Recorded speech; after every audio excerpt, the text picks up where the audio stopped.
back at WNST, Taos, Baltimore, and Baltimore Positive. We are positively into another week of football conversation here, and the Ravens certainly giving us something to talk about. Luke Jones joins us now. He'll be in Owings Mills all week long, getting you ready for the Cincinnati Bengals and the first place Baltimore Ravens. Luke, we've seen some impressive victories around here through the years. They win a lot of football games around here, as Joe Flacco once said. But Sunday, boy, they showed us something, didn't they, against the former San Diego Superchargers, now in Los Angeles? There's no question about it. And I think for the first time all season, dare I say, and I get it, the defense gave up 7 points to the Denver Broncos, who, by the way, have, I think, shown themselves to not be nearly the outfit we thought they might be back in week 4 after a 3-0 start. But we've talked so much about this defense and its struggles, and it's times where they've played really well for a quarter or two. I mean, we saw that late in the Kansas City game. We've seen examples where they played really well for 3 quarters, like they did against the Raiders in week 1, and then completely fell apart in the 4th quarter. But I'll remind you, Nestor, this is I just said San Diego. Los Angeles Chargers team. I said it first. I got you involved in that, so. That the Browns scored 42 points against last week and lost. So the Ravens scoring 34 points on Sunday. Look, Lamar Jackson in the offense, I thought it was a good game. I thought it was more than anything relief that they were able to run the ball against a terrible run defense. I mean, if they couldn't run the ball on Sunday, then you got some issues. But the big question, and I don't think anyone could have possibly seen this coming, was, are they going to be able to stop Justin Herbert and this Chargers offense that has really taken off over the last few weeks? And not only did they contain them, not only did they stop them, they suffocated, they smothered them. And that was as impressive of a defensive performance as we've seen in recent history. I think you just look at how the Ravens have looked, how the Chargers have looked, and I think a lot of people were expecting 34-31, 35-32, a shootout, a high-scoring game. I think more people would have certainly expected that. But the Ravens to go out there and hold the Chargers to 6 points, boy, it's another layer of excitement to add to this football team after its 0-1 start, after all the injuries in the preseason. We've seen the passing game take off over these last few weeks, and Lamar Jackson doing things through the air that so many people wouldn't have dreamed he could do a few years ago. And he's doing it, and he's doing it consistently. But the story on Sunday, it was not the running game. It was not Lamar Jackson. It was this defense playing outstanding football. And I think it was interesting to note over the course of the week, Wink Martindale had alluded to the possibility of a couple changes. Well, one, and this wasn't a change per se, but Deshaun Elliott returning it at safety. He has a sack, he has an interception, plays well. And then the other change, an old friend who we'd seen a couple cameos earlier in the season, but Josh Bynes gets the start next to Patrick Queen. So much discussion about the inside linebackers. I wrote about it at BaltimorePositive.com this week. Lots of people were talking about the struggles of both Queen and Malik Harrison, but they insert Josh Bynes at middle linebacker, and they have Queen slide over to weak side, and it stabilized. Not to say that Josh Bynes looked like Ray Lewis out there, not to say Deshaun Elliott was Ed Reed, although he certainly made a couple splash plays that would remind you of things Ed Reed did, but just a couple changes and then a much steadier, more consistent, ferocious effort over 60 minutes against, I think some people who haven't necessarily seen Justin Herbert a whole lot might come away from this and say, okay, this kid's overrated. This kid's really, really good. I've seen him a number of times going back to being thrown into the fire in week 2 last year. He's outstanding. And I think he's going to be another guy that we're going to be talking about kind of in that same atmosphere as Patrick Mahomes, Lamar Jackson, those, the great young quarterbacks in the game. I think Justin Herbert's going to be right there.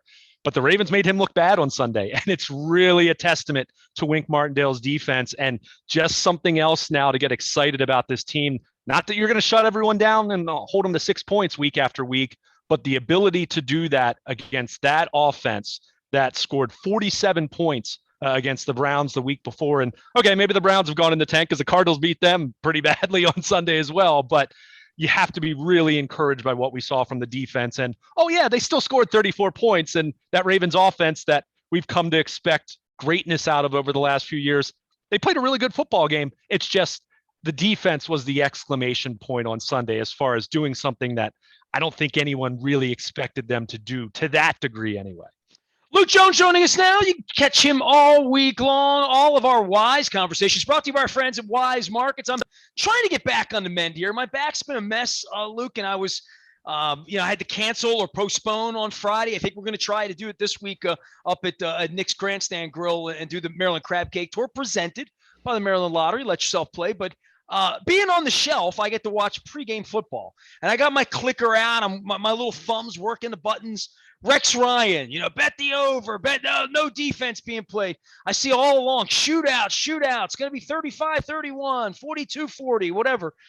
I think our feeling about the Ravens defense changed with Marcus Peters. And to some degree, we look for signs of life, right? Like, how is this possible? Where's it going to be? We talked about personnel changes. And you talk about Josh Bynes and what a guy that's studied playbooks here now over 3 defensive coordinators, over pretty much 2 eras of football going back to almost a decade ago now with him, that guys like him, McPhee, they go back to these guys, they wind up bringing them back. And like 2 years ago when they brought him back the last time with LJ Ford, it's plug and play.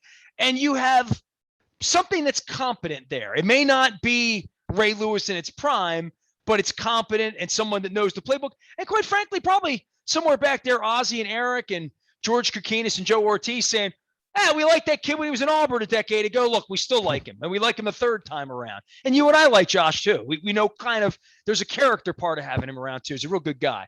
There really is. There's the character part. And let's be clear, that doesn't mean Patrick Queen and Malik Harrison don't have character, but you're talking about a veteran player. And the other part, and we talked about this a lot 2 years ago, keep in mind, the first month of the season, it was Patrick Owasso and Kenny Young, and they just, you're mentioning names. It feels like a long time ago, right? It wasn't, though. It wasn't. And remember, that was coming off the heels of C.J. Mosley getting paid a boatload of money by the Jets. No one's suggesting, especially a couple years later, the Ravens were wise not to do that. And we've seen how that hasn't worked out for the Jets. And it's worked out for C.J.'s wallet, but it hasn't necessarily been great for him.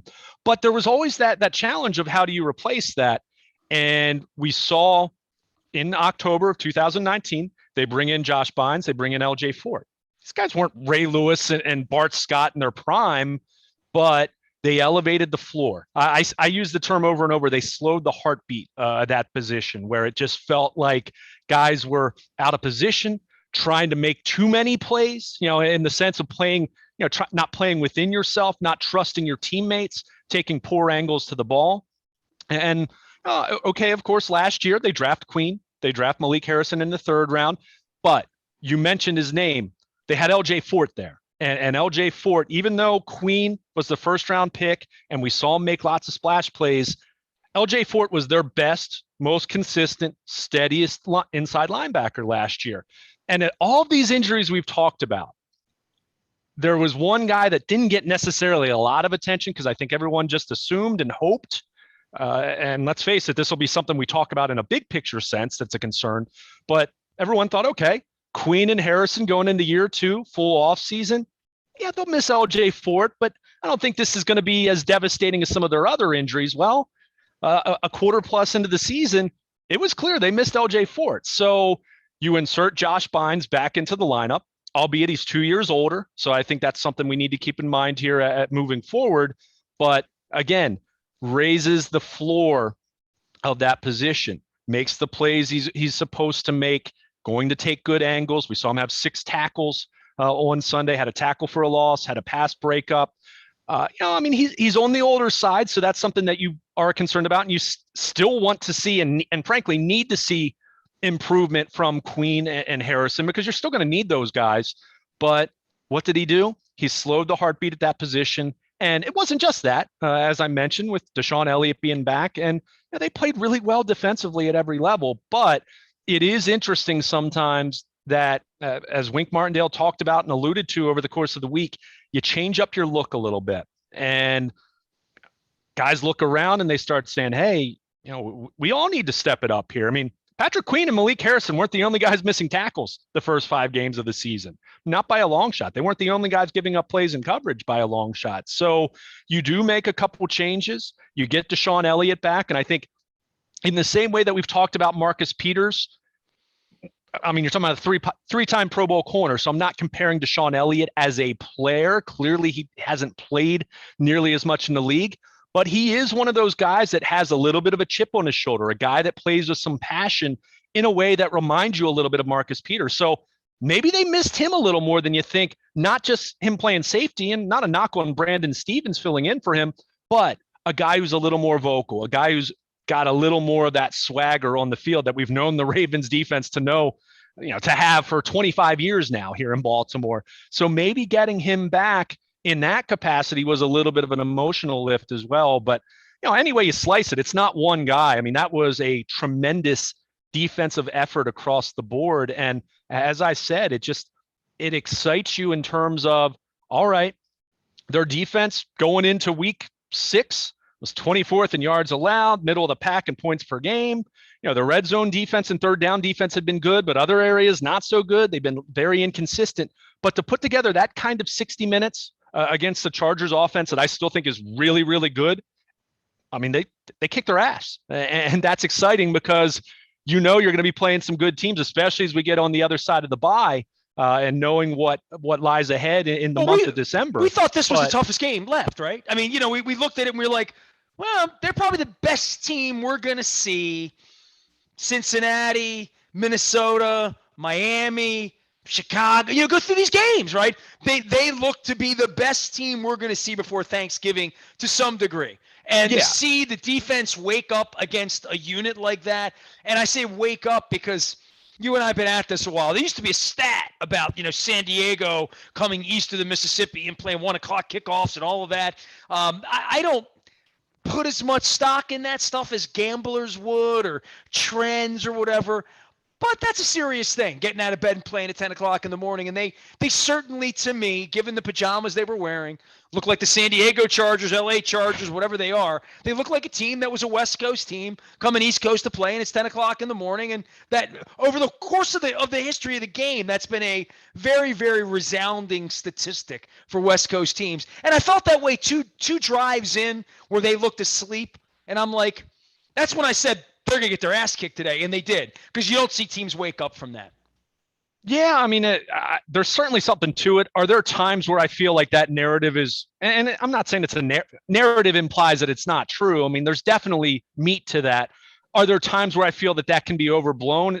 I think that's a psychological thing that teams can give into. In the same way that the Ravens were playing on a short week. Think about it. They played a Monday night game, very emotional game that came down from 3 scores. Went into overtime. So the Ravens were playing on a short week as well. So either of those teams, and maybe this speaks to experienced head coach, more experienced quarterback, some key veterans on both sides of the ball that you lean into in these types of situations in terms of prep, in terms of getting your bodies right on a shortened week where you have to get ready. Also a young team, too, that hasn't been at this, right? I mean, a lot of the guys that beat us weren't a couple years ago, not on this team anymore, right? Yeah, I mean, some of them are left, but I mean, the quarterback and you have a rookie head coach. And look, I mean, Brandon Staley, I think there are things to like about him, but he's a rookie head coach. And how about going for it and stuff? I mean, and we'll get into that later. There was a little bit of, run and gun and what the young coach is doing, but they didn't look awake to me. They looked like the next time you play them, they're going to be a little better than that. I mean,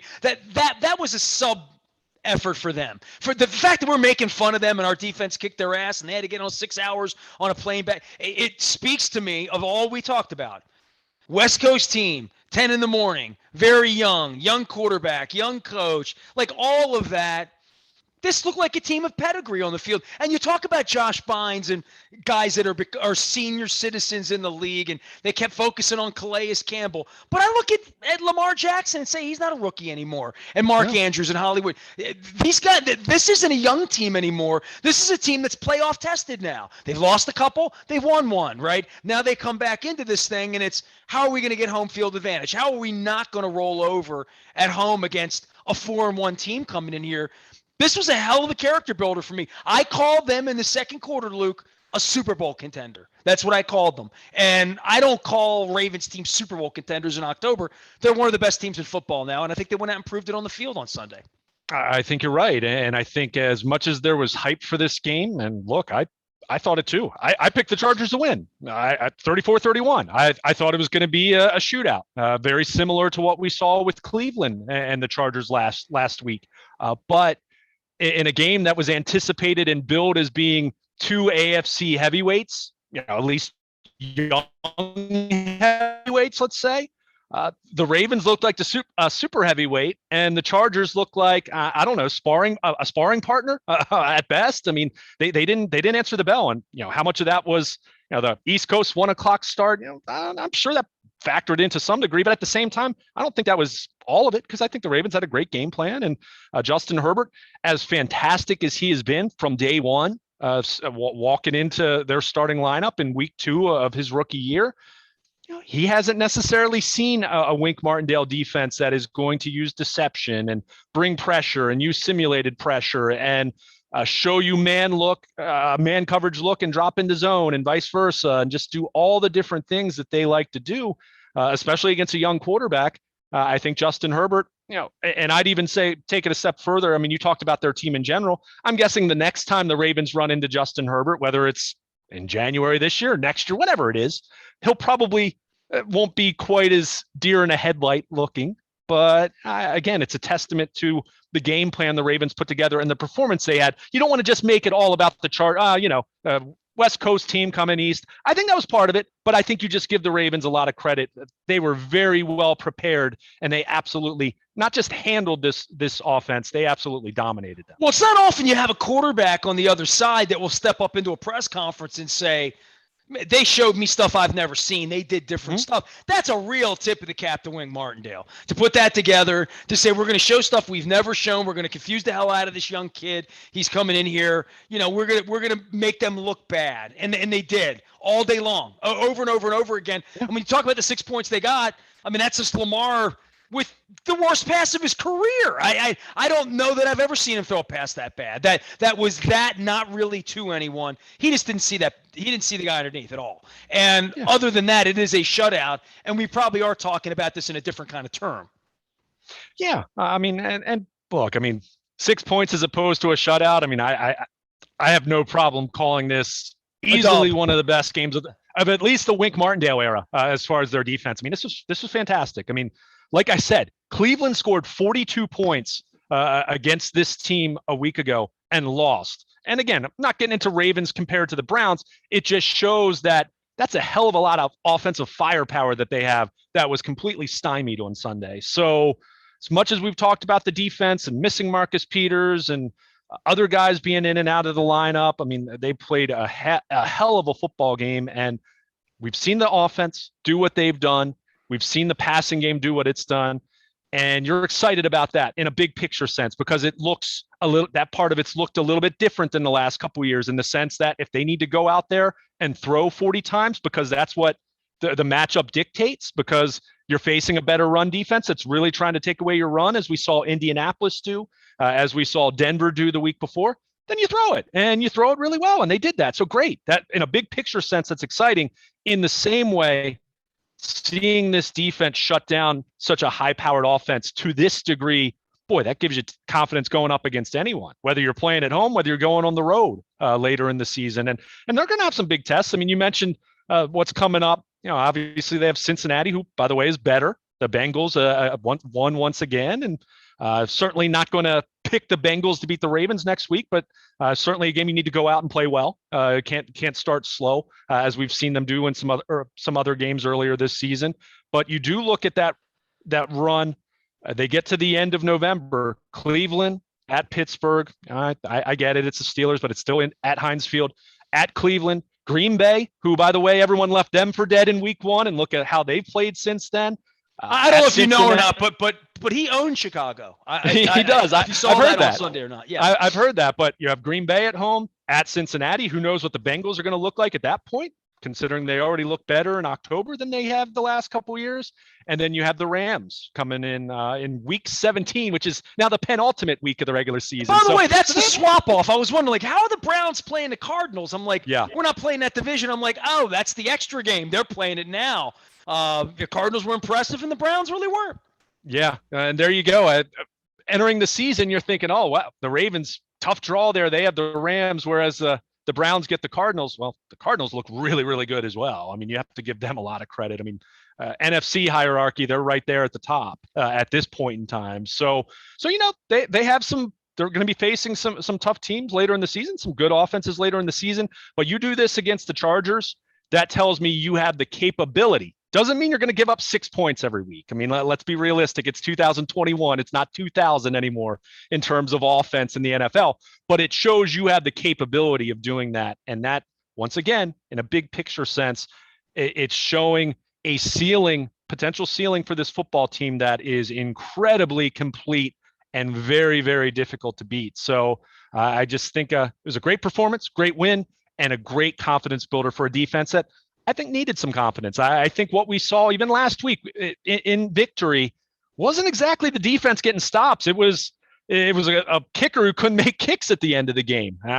Indianapolis moved the ball until the very end. So I think this is a defense that needed a confidence boost, and boy, they got it in emphatic fashion on Sunday. That's for sure.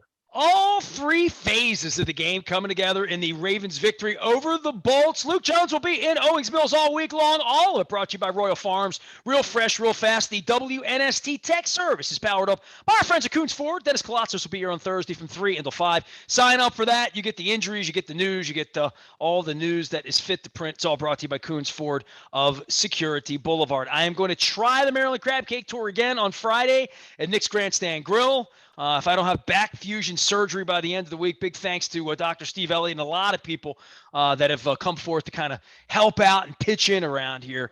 I am Nestor. He is Luke. We are WNST, AM 1570, Towson, Baltimore. And we never stop talking. Baltimore, positive.